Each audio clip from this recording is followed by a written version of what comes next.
लग्नानंतर होईलच प्रेम या मालिकेच्या पुढील काही येणाऱ्या भागांचे अपडेट जाणून घेऊया आपल्या आजच्या या व्हिडिओमध्ये.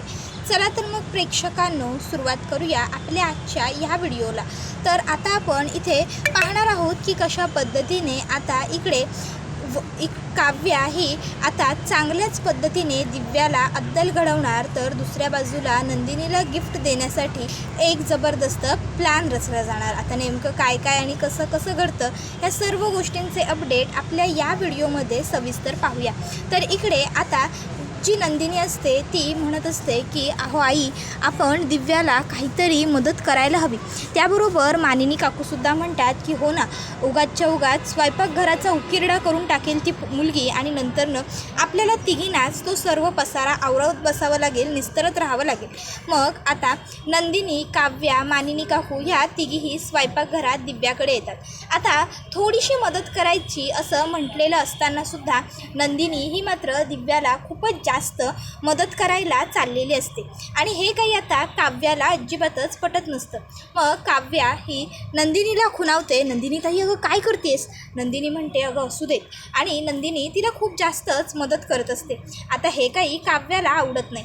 मग काव्या म्हणते अरे यार, काय चाललंय तुम्हा दोघींचं? तुम्ही उगाचच दिव्याच्या कामात लुडबुड करताय. दिव्या तुझं चालू देत हा, मी ना उगाच या दोघींना इकडे घेऊन आले. ह्या दोघीजणी तुला काम व्यवस्थित करूच देत नाही आहेत. तुझं नुसतं आपलं तुला हे कर, असं कर, तसं कर, असं नाही म्हणतात ना. मी एक काम करते, मी या दोघींना पण ना बाहेरच घेऊन जाते. तुम्ही दोघींनी पण चला बरं माझ्याबरोबर. त्याबरोबर मग आता लगेचच काव्या दिव्याला म्हणते दिव्या तू करशील ना सगळं व्यवस्थित मॅनेज एकटीने? नाही, मला माहितीच आहे गं, तू हुशार आहेस. आता लग्न करायचं आहे म्हटल्यावर स्वयंपाक तर बनवता येतच असेल तुला, हो की नाही गं? त्यावर दिव्या म्हणते येस मॅम, ॲब्सोल्युटली. त्याबरोबर मग दिव्या म्हणते तुम्ही जा. मग काव्या ते दोघींना बाहेर घेऊन येते आणि म्हणते असू द्या, करू देत ना तिला काम, काळजी करू नका. स्वयंपाकघराचा जो काही उकिरडा होईल की नाही ते सर्व नंतर मी स्वतः साफ करीन. पण आत्ता त्या दिव्याला मदत करायला तुमच्या दोघींपैकी कोणीही एकही मुलगी तिकडे जाणार नाही आहे. आता मी एक काम करते, आपला मस्त टाईमपास व्हावा म्हणून मस्त काहीतरी एंटरटेनिंग करते. त्याबरोबर नंदिनी म्हणते एंटरटेनिंग म्हणजे नेमकं आता तुझ्या मनामध्ये काय सुरू आहे काव्या? त्यावर काव्या म्हणते आयडिया, एक काम करते, मस्तपैकी आहे की नाही, आपल्या तिघींसाठी काहीतरी खायला मागवते. आपण पिक्चर बघत बघत काहीतरी तिघीजणी खात बसूया. आणि मग काव्या आता मस्तपैकी चायनीज ऑर्डर करत असते. मानिनी काकू म्हणतात अगं तुम्हाला सूट होईल का ते सगळं? काव्या म्हणते कधीतरी चालतं हो आई. आणि मग काव्या आता छानपैकी त्यांच्यासाठी चायनीज मागवते. तर इकडे दिव्या आता स्वयंपाक करण्याचा प्रयत्न करत असते, पण दिव्याला काहीही येत नसतं, काहीही जमत नसतं. कारण याआधी मुळात दिव्याने कधीही स्वयंपाक वगैरे केलेलाच नसतो. दिव्या ही नेहमीच जेवण हे हॉटेलमधून मागवून फक्त हॉटेलमधलं जेवण जेवत असते. त्यामुळे अचानक हे असं स्वयंपाक वगैरे तिला जमत नसतं. आणि इकडे आता मानिनी काकू आणि नंदिनी दिव्याची ही अवस्था बघून दिव्यावरती हसत असतात. त्यानंतर मग आता काव्याने मस्तपैकी असं चटपटीत चायनीज वगैरे मागवलेलं असतं आणि आता नंदिनी, मानिनी काकू आणि काव्या ह्या तिघीजणी काव्याच्या रूममध्ये बसतात आणि छान एन्जॉय करत असतात. काव्या पार्थला सांगते की तुम्ही तुमची मीटिंग बाहेर कुठेतरी अटेंड करा, घरात कोपऱ्या बिपऱ्यात. आम्हाला इथे आपल्या खोलीमध्ये छान मूवी बघायची आहे. त्याबरोबर पार्थ म्हणतो ठीक आहे, आफ्टर ऑल आता बायकोचा आदेश आहे म्हटल्यावर पाळायला तर हवाच. आणि मग आता पार्थ हा तिकडनं एन्जॉय लेडीज असं म्हणत निघून जातो. त्यानंतर मग आता त्या तिघीजणी मस्तपैकी बसून पिक्चर बघू लागतात. आता जवळपास 2 तास पूर्ण होत येतात. आता 2 तास पूर्ण झाल्याच्या नंतर मग लगेचच आता काव्या म्हणत असते की बघा, एवढा वेळ झाला अजून आपण तिघी इथेच आहोत, पण दिव्या मॅडमचा काहीही स्वयंपाक वगैरे झालेला नसणार. अहो त्या मुलीला काहीच येत नाही, मला माहिती आहे ना. त्याबरोबर मग पुढे काव्या म्हणत असते आता मी जरा जाऊन तिकडे चक्कर मारून येते, बघू तरी या स्वयंपाकघराचा नक्की किती मोठा उकिरडा करून ठेवला आहे ते. त्याबरोबर मग आता काव्या ही मूवी संपल्यावर तिकडनं बाहेर पडते. त्याबरोबर पार्थची नजर तर काव्याकडेच असते ना, काव्याच्या रस्त्यांकडे. आता काव्या बाहेर आल्याबरोबर पार्थला कळतं की आता काव्या ही स्वयंपाकघरात जाणार आणि दिव्याची चांगली झाडणी झोडणी करणार. मग पार्थ विचार करतो की मलासुद्धा बघायला हवं नेमकं काव्या आता काय करणार आहेत ते. मग आता पार्थ हा लगेचच काव्याच्या मागे मागे जाऊ लागतो. आता पार्थ मनात म्हणतच असतो की आता काही दिव्याचं खरं नाही आहे. आता दिव्या जेवढ्या मोठ्या मोठ्या बाता मारत होती की नाही तेवढं सगळं आता दिव्याला करूनही दाखवावं लागणार आहे. त्यानंतर मग काव्या तिकडे येत असते. इकडे दिव्याला मात्र काहीही स्वयंपाक वगैरे जमलेला नसतो. दिव्याने पूर्ण अंगावरती पीठ सांडवून घेतलेलं असतं.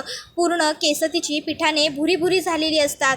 तिने पालक पनीर बनवण्यासाठी पालक उकडायला ठेवलेला असतो. तो पालक पूर्णपणे म्हणजे पिचपिचीत झालेला असतो. त्याचा पार म्हणजे भुगा झालेला असतो. तरीही दिव्याचं तिकडे लक्ष नसतं.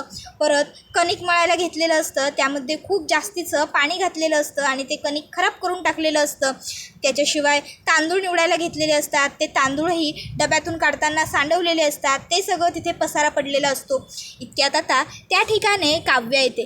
काव्या दिव्याचा हा सर्व प्रकार बघते. दिव्या म्हणते, आय एक्स्ट्रीमली सॉरी मॅम, खरंच सॉरी. अहो मी प्रयत्न करत होते व्यवस्थित करण्याचा, बट खरंच मला ना स्वयंपाक बनवायला खरोखरच जमतच नव्हतं. म्हणजे बघा ना माझ्याकडून सगळं कसं सांडलं. मी ह्याआधी कधीही स्वयंपाक केलेला नाही आहे ना हो, त्यामुळे हे सगळं खरं तर असं झालं. पण खरंच I am extremely sorry ma'am. त्याबरोबर काव्या म्हणते, काही हरकत नाही दिव्या, इट्स ओके. होतं कधीतरी माणसांकडून असं चुकून होऊ शकतं. पण मी तुला हे सगळं का करायला लावलं होतं ते कळलं का तुला? त्यावर दिव्या म्हणते, का मॅम? त्याबरोबर काव्या म्हणते, अगं लग्न करायचं आहे म्हणालीस ना तू, कळलं? जर तुला साधा स्वयंपाक बनवता येत नाही आहे, साधी स्वयंपाकाची क्षुल्लक जबाबदारी जर तुझ्यावर घातली तर तुला ती पेलवता येत नाही आहे, तर उद्या जाऊन भविष्यात तू घर संसार ह्या गोष्टींची जबाबदारी कशी पेलणार आहेस? दिव्या, संसार करणं तुला जितकं सोपं वाटतं ना तितकं सोपं नाही आहे. संसार करण्यासाठी आहे ना पहिली गोष्ट तर आधी आपण प्रिपेअर्ड असावं लागतं. उगाचच संसार करायचा आहे म्हणून करायचा असं नसतं. संसार करणं सोपी गोष्ट नाही आहे. त्याच्यासाठी आधी मनाची तयारी असावी लागते. सर्व गोष्टी पूर्ण करण्याची, सर्व गोष्टीतून पार होण्याची इच्छाशक्ती असावी लागते आणि मग त्यानंतर होतो त्याला म्हणतात संसार. उगाचच्या उगाच मला करायचं आहे म्हणून मी करेन असं म्हणत ओघाओघात होत नाही गं संसार. त्याबरोबर आता हे सगळं काही पार्थ काव्याचं बोलणं ऐकत असतो. पार्थ विचार करतो, अरे वा, काव्याला तर खूपच जास्त एक्सपिरियन्स येऊन गेला आहे संसाराचा. त्याबरोबर मग पार्थ आता हसत असतो. तर काव्या म्हणते, तुम्ही काय हसताय? तुम्हालासुद्धा हेच सांगणार आहे मी. तुम्हालासुद्धा वाटतं संसार करणं खूप सोपी गोष्ट आहे, पण कळलं ना संसार करणं तुम्हालाही केवढं अवघड असतं ते.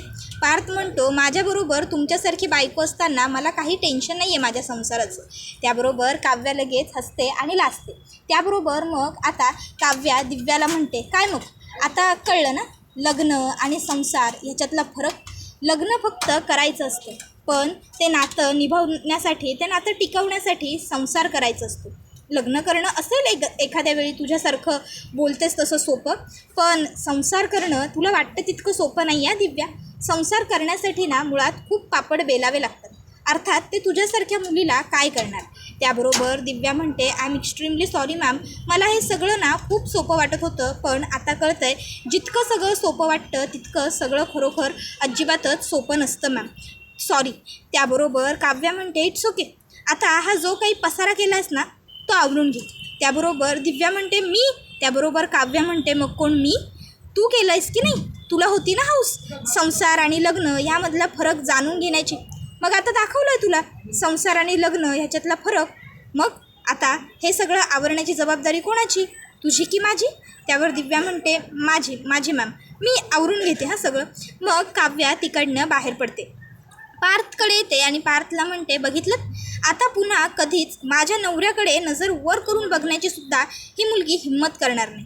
काय तर म्हणे सगळे डॅशिंग नवरे ऑलरेडी देवाने बिझी केले, पण मुळात ते डॅशिंग नवरे सांभाळण्यासाठी ना बायकोसुद्धा तशीच खमकी असावी लागते.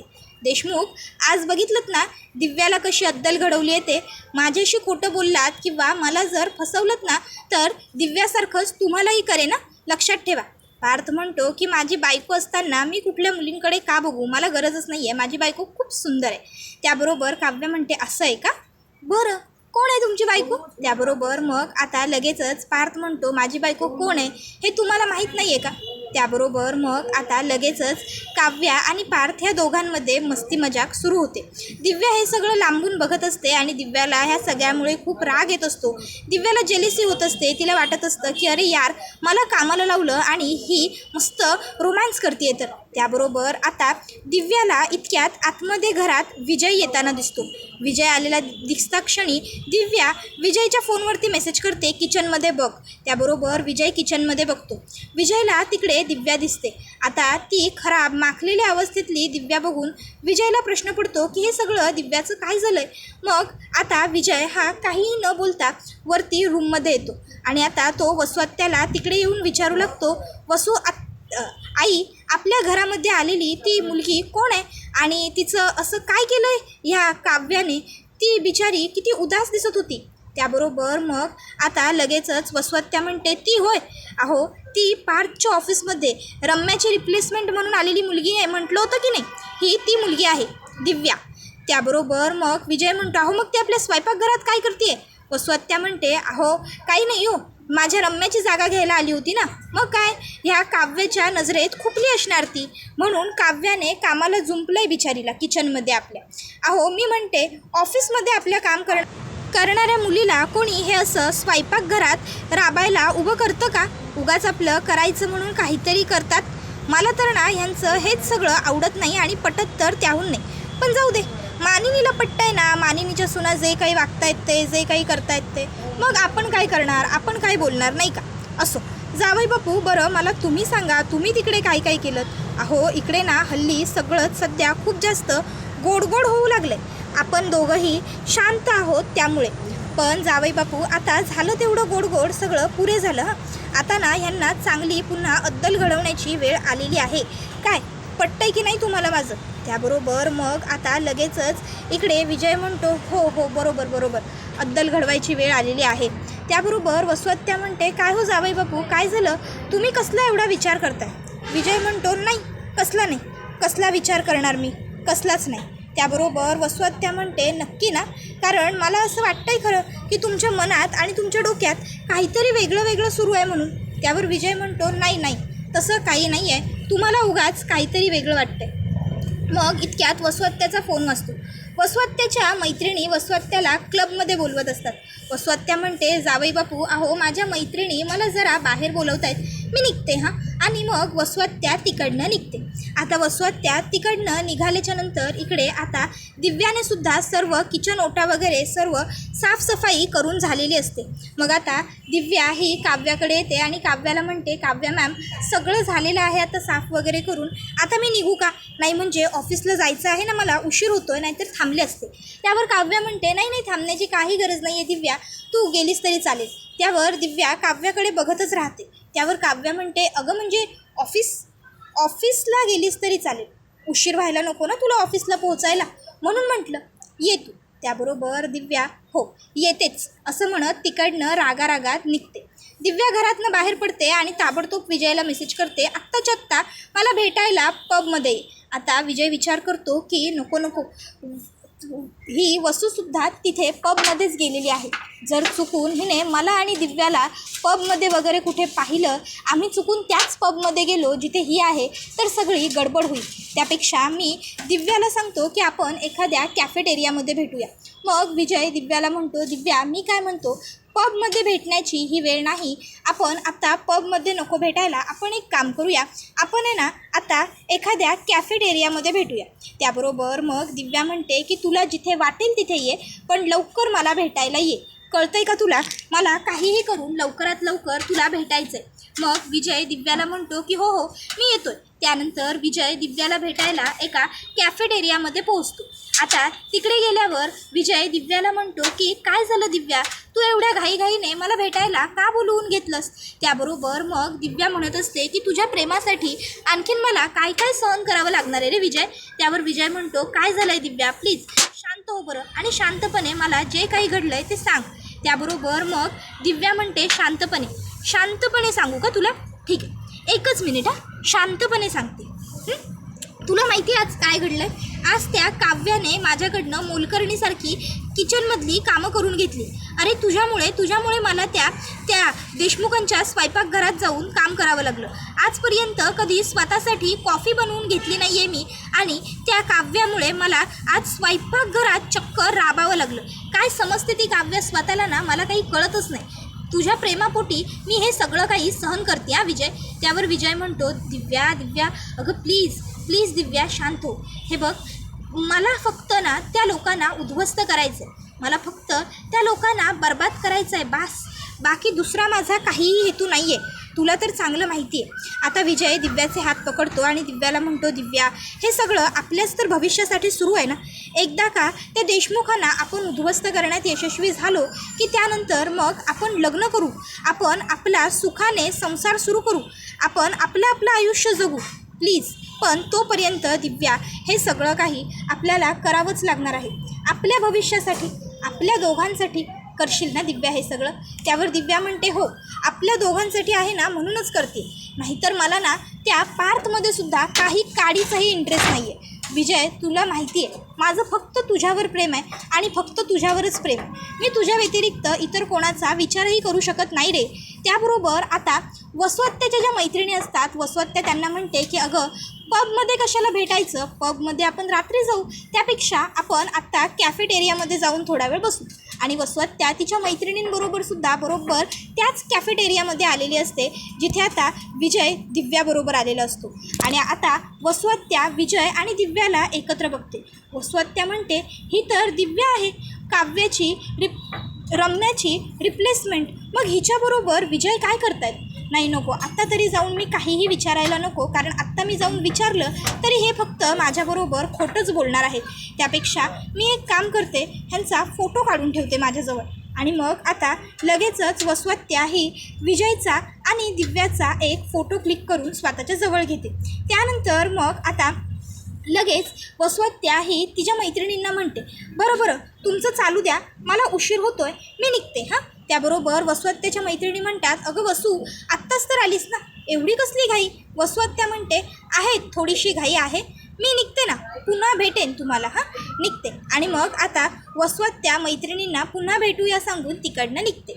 आता वसुहत्याच्या मैत्रिणी ह्या वसुहत्याला काही बोलत नाही, वसुहत्या तिकडनं निघते. तर दुसऱ्या बाजूला इकडे आता जी काव्य असते ती पार्थकडे आलेली असते आणि काव्य आता पार्थला सांगत असते की पार्थ, उद्या ना नंदिनीताईचा वाढदिवस आहे आणि मला नंदिनीताईसाठी काहीतरी स्पेशल करायचं आहे, काहीतरी हटके.